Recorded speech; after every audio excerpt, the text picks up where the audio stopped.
Moving on to the second question, which is from Louise Graham from Consent Coalition. My name's Louise Graham. I'm the Sexual Violence and Vulg Lead at Nottingham Community Safety Partnership. My question for the Chief Constable is, the government has set a target to reduce violence against women and girls by 50% in the next 10 years. In relation to sexual offences, how will Nottinghamshire Police achieve this target? Okay, so Louise has pointed out the target we've got, which is an extremely challenging target, and it's something that we can't achieve on our own. We recognise that. It needs to be a whole system approach.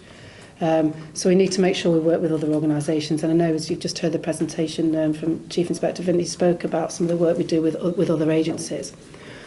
One of the things we also do is we link in with the work that's going on nationally. So there's the National VORG work stream, which is supported by the Home Office. There's a lot of work going on there in relation to management of serious offenders. So how do we identify and how do we manage these serious offenders? So we're making sure that we link in with all of that work so we understand all the good practices out there that we can bring back to Nottinghamshire. And again, we already mentioned in the presentation around Operation Satire, I think that gives us some more opportunities.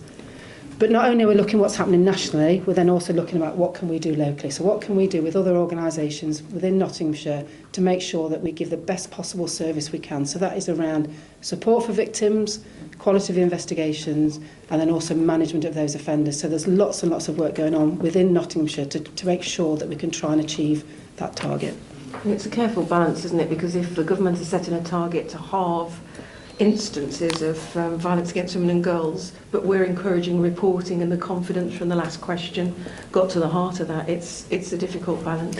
It is a difficult balance, but I think I can't stress the importance of people reporting these types of offences to us, because, as I mentioned earlier, we learn from the report. So we, not only do we make sure we put resources in place, but we go and also, if we understand reporting and what's happening, we can modify our training, we can modify our practices, modify what we do. So it's really important that we get that understanding. Notwithstanding that's going to see an increase in offences, but for me, if people have got the confidence to report things to us, that's a positive sign.